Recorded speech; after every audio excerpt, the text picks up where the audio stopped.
Oke, kita menuju ke berikutnya. Di sini ada pembahasan yang serupa sebenarnya, yaitu dikatakan wa in ba'a minas subrati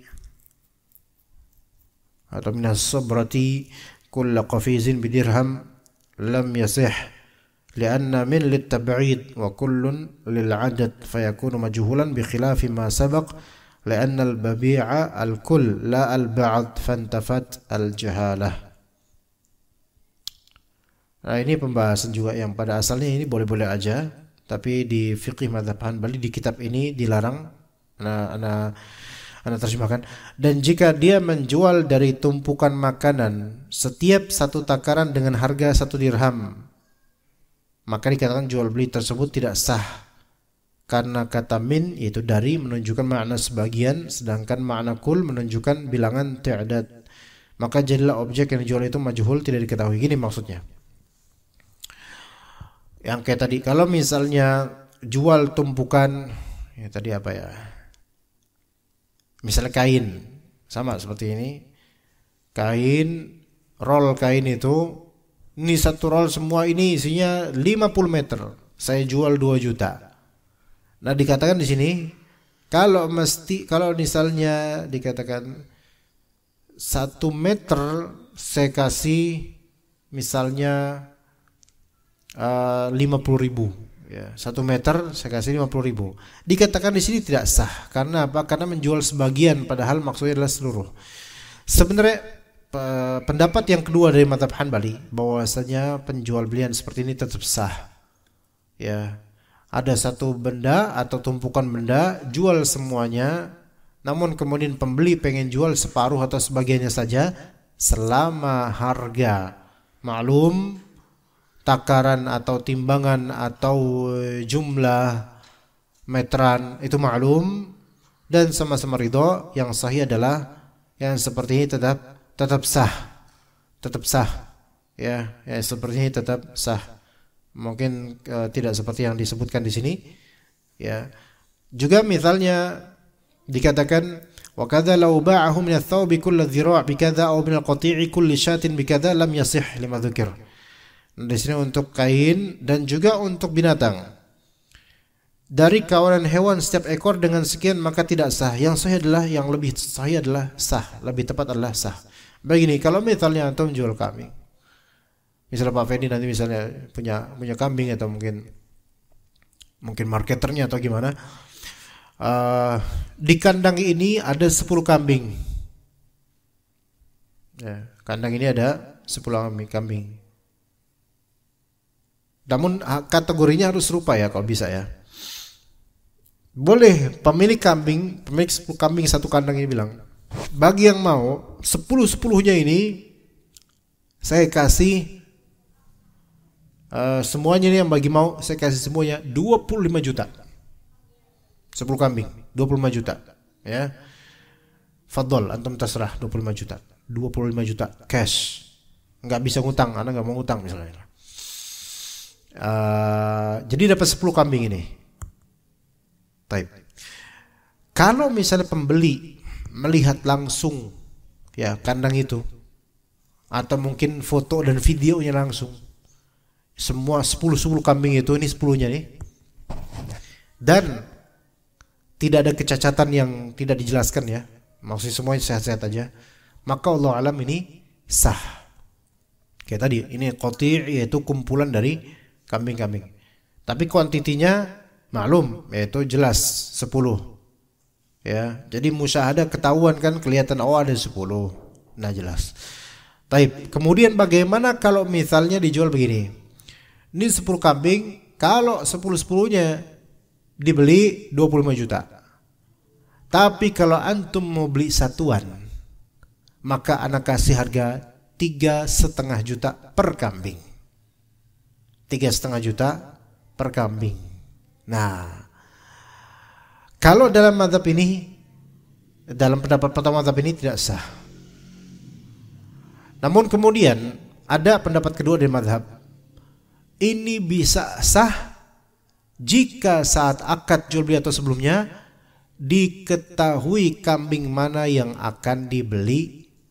Ya mungkin kalau uruf sekarang berapa kilo tuh kambing gitu kan, atau fotonya, videonya sehat atau enggak, maka ini bisa sah. Tidak masalah. Ini sebenarnya masalah mau grosir apa ecer gitu aja, masalah kayak gitu. Ya, mau grosir atau ecer. Kalau grosir harganya jelas, ecer harganya juga jelas. Adapun kalau grosir harganya jelas, namun ecer harga enggak jelas, maka enggak sah. Ya, maka enggak sah. Dan nggak bisa pembeli menentukan harga sendiri, nggak boleh, melainkan harus dari penjual atau nawar atau sama-sama ridho dengan harga yang ditentukan masing-masing. Ya, sama ridho. Ya, jadi ada penjual beli yang termasuk tidak sah itu ketika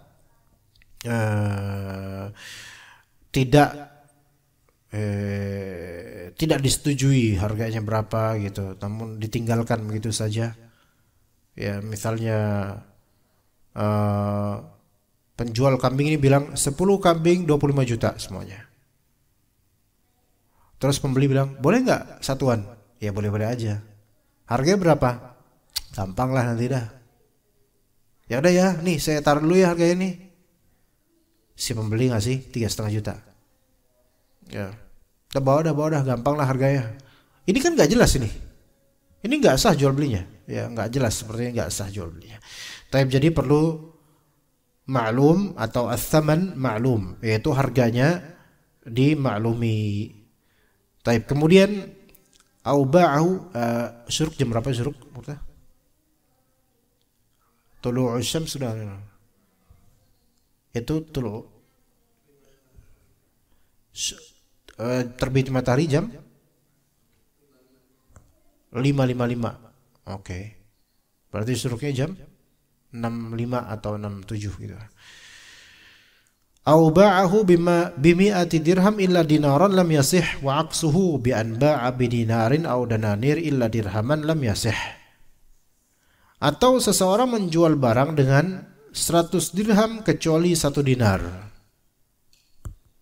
Saya jual barang ini 100 dirham dikurangi 1 dinar, maka ini tidak sah jual belinya. Dan juga kebalikannya, dia menjual barang dengan harga 1 dinar atau beberapa dinar kecuali 1 dirham, ini juga tidak sah menurut para ulama atau sebagian dari ulama. Jadi begini, harga itu harus jelas. Harga itu harus jelas.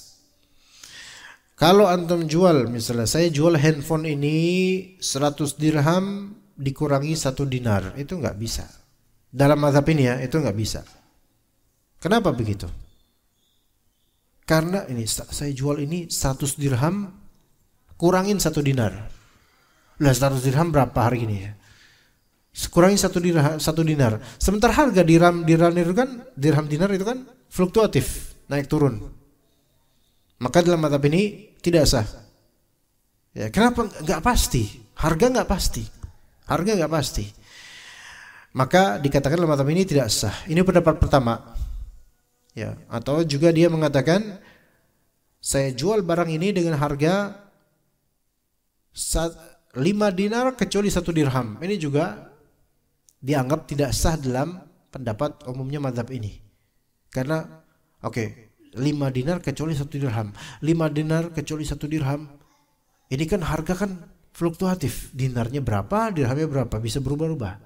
maka tidak sah harganya ini karena nggak jelas. Ini pendapat pertama. Pendapat kedua dari mazhab Hanbali, bahwasanya ini bisa sah jika penjual atau pembeli mengetahui harga dirham atau dinar ketiga itu. Bisa dipahami nggak, ikhwan? Ya. Contoh, dulu tuh sampai ada sarung mahal itu belinya pakai emas. Dulu di era 70-an 80-an ada sarung BHS Tex dulu. Itu belinya enggak pakai fulus, enggak pakai uang rupiah dulu. Ada belinya pakai apa? Pakai koin emas. Masya Allah. Taib. Sekarang kalau misalnya katakan saya jual sarung ini dengan harga emas, gimana sih timbangannya, Pak? Berapa? Bukan gram, bawahnya gram apa? Emas takarannya berapa, Pak? Emas. Gram ya? Bisa nggak bawahan gram gitu, miligram atau apa gitu? Biar lebih irit gitu. 1 gram berapa 1 gram, Pak? 1 gram berapa sekarang? Hari ini, today. Berapa? Hampir 1,2 juta lah, anggap 2 juta lah. Oke. Saya jual, bukan sarung, udah jangan sarung. Apa yang mahal, Pak? Motor. Saya jual motor ini dengan harga 10 gram emas dikurangi dirham, berapa dirham sekarang? Atau dikurangi 10 dolar. Gimana, paham gak? Ribet kan? Ngeselin memang penjual kayak gini nih. Lo hargain aja kenapa? Nggak usah pakai gini-gini ya segala. Bikin mie. Lo kan bisa cari Google gitu kan. 10 gram emas berarti kan anggap aja berapa? 20 juta. 20 juta dikurangi 10 dolar. Dolar berapa sekarang? 19.000? 16.000. Kan repot kan? Jadi 20 juta dikurangi 160.000 gitu. Nah, kalau dalam mazhab Hanbali pendapat pertama tidak sah karena harga dolar juga naik turun. Tiap hari bakal beda. Ya. Kemudian pendapat kedua sah, dan ini yang benar. Sah. Ya, saya jual 10 gram emas dikurangi 10 dolar. Astagfirullah, kata beliau. Apaan ini? Gitu kan. Mau beli motor apa sekarang yang harganya 20 juta, motor apa, Pak? Vario misalnya, masih gres.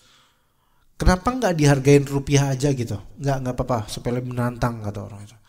10 gram emas dikurang supaya harganya itu sesuai dengan harga emas dan dolar. Oke. Itu kan berarti kan harga hari ini dengan harga besok secara rupiahnya beda kan gitu. Maka 10 gram emas hari ini misalnya 2 juta plek sapas.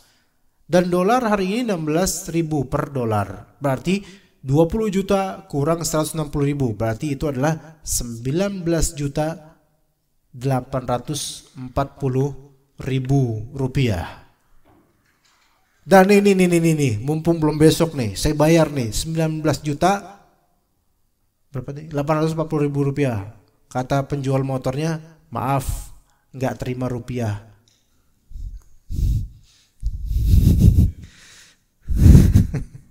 Ini lu nggak usah dagang lah, lu kayak gini nggak usah dagang, bikin kesel aja gitu kan. Padahal sebenarnya kalau dia bayar pakai rupiah hari itu udah selesai urusan. 19 juta 840.000 rupiah udah tunai. Sah nggak? Menurut pendapat kedua ini sah karena harganya maklum, diketahui, bukan majhul, diketahui. Dan nggak bisa misalnya ya udah saya beli sekarang ya, saya mungkin bayarnya 3 hari lagi, tapi pakai harga sekarang. Ini nggak bisa. Karena kalau 3 hari lagi berarti pakai harga 3 hari lagi. Kecuali kalau dia mungkin akadnya jadi akad hutang.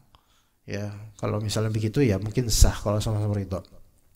Taib, ya begitu. Ada pertanyaan nggak jemaah sekalian di sini? Atau jelas semuanya? Jelas? Ya, Pak, fadhal.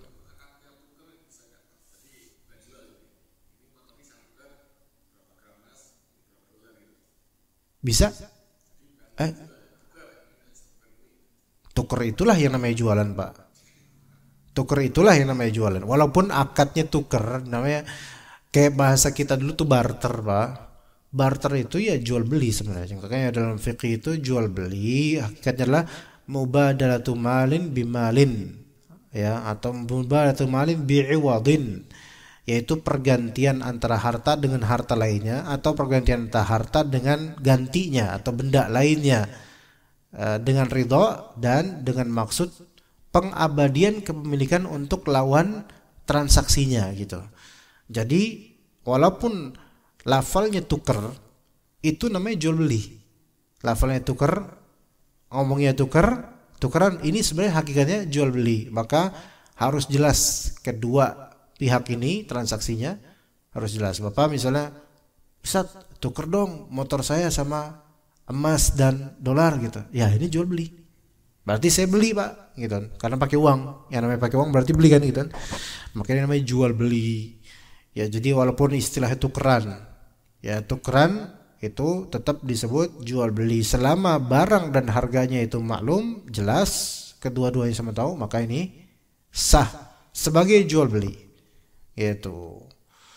Kayak misalnya tukeran hadiah, ini jual beli. Tukeran hadiah di sini udah ada niatan saling tukar menukar, maka ini jual beli. Makanya di sekolah-sekolah itu tukeran hadiah itu jual beli yang haram. Kenapa begitu? Karena ketika mereka saling tukar kado, barangnya tidak ketahuan seperti apa, harganya juga mungkin variatif.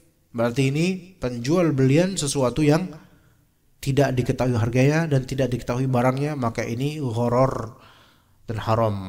Gitu. Makanya tukar kado atau tukar hadiah di sekolah-sekolah terutama itu tidak boleh dan tidak sah menjadi miliknya. Tidak sah menjadi miliknya. Atau mungkin bukan sekolah, mungkin bukan level sekolah, level pertemanan aja. Tukeran kado yuk. Ayo, kamu mau ngasih apa? Ya rahasia dong. Kamu apa? Ya rahasia lah. Besok ngasih. Nih kadonya. Satu ngasihnya apa? Mungkin ngasihnya bagus, buku, ilmu pengetahuan. Satunya ngasihnya apa? Ngasihnya pasir sama undur-undurnya. Coba misalnya. Ini kan jual beli. Ya. Tapi nggak jelas satu sama lain, tukeran. Kalau tadi Bapak tukeran motor sama dolar, itu jelas motornya apa, speknya apa, mungkin kekurangannya apa. Ini dolarnya jelas, emasnya jelas. Jadi ini transaksi. Itu walaupun ngomongnya tukeran, karena dulu bangsa kita barter, ya barter, maka ini termasuk jual beli. Begitu. Wallahu a'lam. Seperti itu, Pak. Ya, Pak. Fadhil.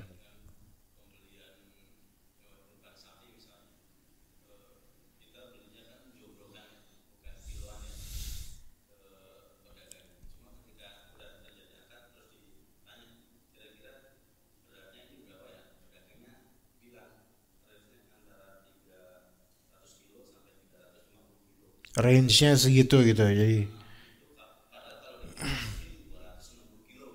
loh, emang begitu, Pak? Ada yang kayak gitu. Jadi ngomongnya segitu. Tapi barangnya ketahuan. Apa masih jadi sapinya muayyan yang ini nih gitu. Terus orangnya bilang ini kisaran 300 sampai 350 lah gitu. Terus ketika antum telah beli, ditimbangnya setelah beli atau sebelum? Ternyata 200 sekian, nggak sampai 300. Ya, antum boleh gini, sah atau tidaknya sebenarnya itu kembali kepada keridhaan pembelinya. Kalau pembelinya ridho, nggak masalah, ya udah nggak masalah. Berarti masuk sedekah nggak masalah. Tapi tetap dosa dia di awal. Tapi kalau antum nggak ridho, antum punya hak untuk di sini ya khiyar yaitu pilihan untuk nerusin akad atau tidak. Dan nerusin akad, antum juga punya hak untuk apa? Menuntut pengurangan harga atau ganti barang, ganti sapi. Kenapa? Karena namanya sapi itu kan bukan hanya dari bentuknya aja, tapi dari apa? Pentingnya dari timbangannya gitu. Sementara dia telah mengelabuhi lewat timbangan, entah sengaja atau enggak gitu, lewat jumlah timbangan. Maka setelah pembelian itu boleh antum balikin, maaf, ini kalau ditimbang sekarang coba lihat tidak sesuai dengan yang Anda nyatakan ketika sebelum akad, sebelum kita bayar. Waktu itu Anda bilang 300 sampai 350. Itu masih kita maklumi 350, oke, yang penting di atas 300. Tapi sekarang ternyata ketika ditimbang di bawah 300. Maka kita enggak merestui akad ini. Saya pengen ganti sapi yang 300 ke atas. Itu boleh. Itu boleh. Nah, kalau misalnya dia tetap kekeh, enggak lah, enggak, itu emang pas kalian ambil aja tuh jadi berkurang. Mungkin kalian nakut-nakutin dia jadi stres, dia jadi nah, ternyata itu ya kalau nggak bisa melalui jalur hukum, tapi kalau jalur hukum antum rugi juga karena harus bayar banyak tuh kan. Maka sah di antum, tidak sah di dia. Jadi ada kadang-kala dalam suatu akad sah di satu pihak, namun di pihak lain tidak berkah, tidak sah, jadi haram. Itu mungkin terjadi, ya gitu. Ya yaitu ketika memang orangnya ngotot nggak mau membalikan uang atau nggak mau ganti barang.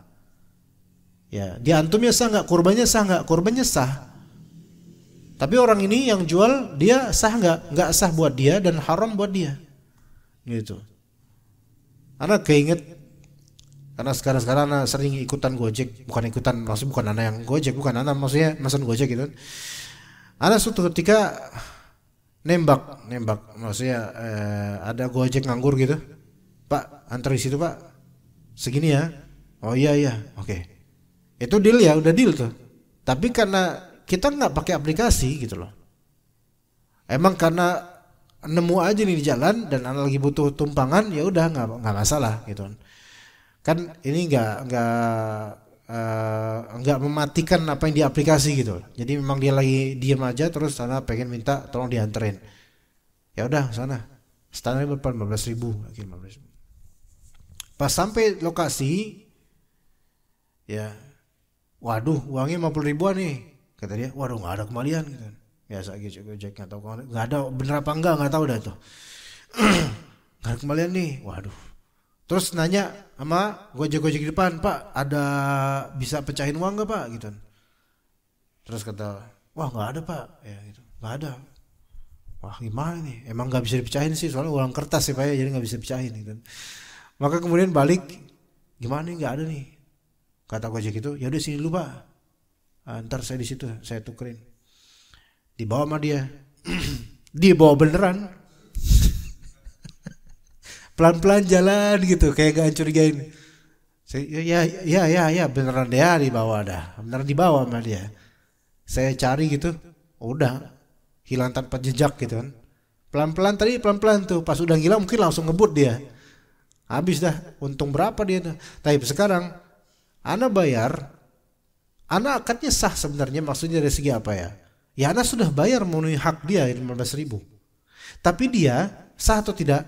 Tidak sah. Kenapa? Karena dia merampok ya gitu. Jadi ada kalanya akad itu sah bagi pembeli atau penjual, tapi tidak sah bagi pembeli atau penjual lainnya gitu. Lawan transaksinya tidak sah. Betapa banyaknya misalnya penjual nih dibayar sama pembeli uang nih, berapa harganya nih, 50.000 ya, 50.000. Tanpa sadar ternyata itu uang palsu gitu loh. Tanpa sadar itu uang palsu atau mungkin uang robek atau uang gimana. Nah yang beli ini tahu bahwasanya dia ngasih uang palsu atau uang robek, maka transaksi pembeli ini nggak sah. Tapi dia dapat dosa nggak? Yang penjual ini nggak dapat dosa, sah buat dia dan tetap baik buat dia, insya Allah ganti gitu loh. Jadi seperti itu Pak. Wallahu a'lam. Ya begitu. Ada lagi mungkin sedikit lagi? Ya. Fadhal.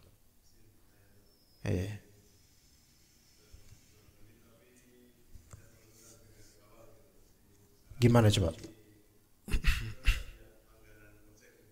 Langganan Gojek. Ya.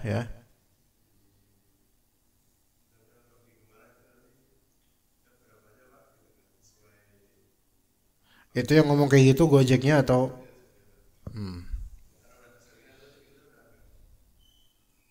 orangnya sama? Ya. Ya. Ya, oke. Itu kalau dalam kaidah-kaidah fikih pada umumnya ya, itu bisa masuk ke dalam gharar ya, sebenarnya gitu. Cuman ketika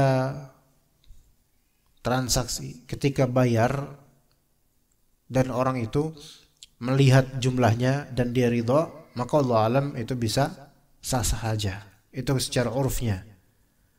Hal seperti ini tuh dikembalikan pada uruf. Karena kalau pakai pakem sisi fikih dengan kaedahnya, maka Anda yakin banyak sekali transaksi yang batal dan itu menjadi keseharian hari-hari kita. Dan itu sesuatu yang tidak bisa dihindari, Pak. Anda kasih contoh ya, Pak. Antum kalau ke warteg, itu setelah dibungkus atau sebelum dibungkus, antum tanya nih, antum ke warteg kan pakai milih ini, oncom, pare, ikan cuek, ini itu. Oke. Apakah harga itu ditentukan ketika ngoncomin dan parein? Ketika nunjuk-nunjuk ini? Enggak. Sekarang coba Pak Fajar ke warteg. Oncom 5.000. Maksudnya antum mau beli nasi rames nih. Oncom, ini berapa nih Pak? Kos ini. Ini 5.000 Pak sih. Oh, ya. Ikan cuy berapa nih ikan cuy? Ini Pak. Pare berapa? Ayam. Pak, Bapak mau dagang apa mau beli sih? Ya kan? Uruf kita itu nggak mengenal untuk nanya masing-masing item sebelum dibungkus. Kapan baru ini? Berapa? Itu kapan? Ketika udah semua dibungkus, dikalkulasi sama dia. Ya udah. Kan itu menjadi kebiasaan uruf kita dan itu maklum dan sama-sama ridho, selesai. Ya enggak ada di warteg setelah semua dibungkus, berapa semuanya? Total 75.000 Pak. Wah, mahal banget tuh. Bisa enggak 65 aja? Astagfirullahaladzim. Ini udah warteg, udah murah, ditawar. Enggak, melainkan itu udah menjadi udah uruf udah gitu. Udah. Yang penting sebelum berpisah, kedua pihak ini mengetahui dia bayar berapa, dia dibayar berapa. Dan sama-sama ridho. Selesai. Nah, sekarang ya Gojek ini. Berapa bayarnya? Seikhlasnya. Sebenarnya secara kaidah itu nggak boleh kayak gitu, nggak bisa seikhlasnya, karena saya nggak bisa ikhlas nanti, gitu. Seikhlasnya. Oke, sampai tujuan antum ngasih 20.000. Nih Pak, makasih Pak. Oh, dia kira-kira ngeliat gak duitnya? Ngeliat. Dan apakah dia menunjukkan gak ridho? Nggak juga, biasa aja. Dan itu udah menjadi kebiasaan segitu emang. Atau secara uruf itu emang segitu biasanya. Maka ini kembali kepada uruf. Kecuali kalau uruf itu sendiri itu juga mengingkarinya. Misal antum bilang misal minta tolong sama misalnya satpam misalnya, Pak tolong anterin saya dong misalnya. Kemana misalnya? Ke Komsen. Oke. Terus berapa Pak? Nggak usah, nggak enak kesana. Gampang lah nanti. Ya udah, karena gampang lihat aja nanti gitu kan. Sampai Komsen anak kasih 3.000 perak, 3.000. Pak nih Pak ya. 500-an lagi 6 biji gitu. Pak, makasih banyak Pak, Masya Allah. Oke, itu kira-kira sah atau enggak? Ana yakin enggak sah. Kenapa? Karena uruf yang berlaku dari di sini ke Komsen 3.000 itu namanya sedekah, bukan apa? Bukan ngasih bayaran namanya. Itu namanya sedekah ke kotak amal itu, ya. Jadi ini enggak berlaku. Ya, nggak berlaku. Kecuali dari awal bilang Pak ke Komsen Pak, tapi 3.000 doang. Ya, mau lagi satpamnya. Nah ini nggak apa-apa. Cuman kayak nggak bakal terjadi ini. Kalau 3.000 doang ke sana nggak. Ya jadi seperti itu Pak. Kalau misalnya sebelum berpisah sudah ngasih ini segini dan yang dibayar itu lihat dan dia nerima bahkan bersyukur, maka ini insya Allah tetap sah. Gitu. Kecuali kalau misalnya mungkin nanti Pak saya bayar nanti ya, pas sudah sampai gampang lah nanti, pas sudah sampai Pak nanti saya bayar nanti kalau kita ketemu lagi. Nah ini nggak bisa, nggak boleh seperti ini karena udah nggak jelas sebelum berpisah tanpa kejelasan berapa ngasih dan nggak jelas nanti gimana. Seperti itu Pak, jadi nggak apa-apa. Jadi uruf yang berlaku dari segi mekanisme Selama belum berpisah bayar. Dan juga uruf secara nominal yang wajar bagi uruf, maka ini berlaku juga. Maka kalau misalnya dari sini ke Komsen ngasih 3.000 doang, maka ini enggak secara uruf.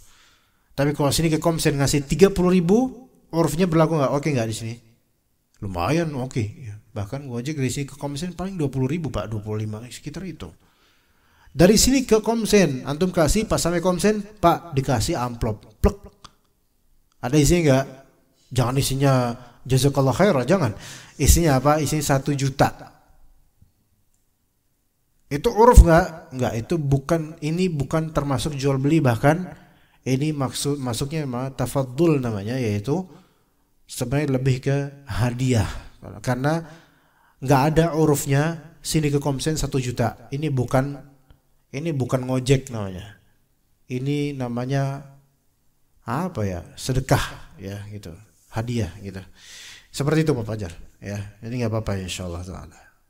Tapi mungkin kita cukup sampai sini insyaallah. Barakallahu fikum jami'an. Besok kita lanjut ke masalah pernikahan. Wassallallahu ala nabiyina Muhammad wa ala alihi washabihi ajma'in.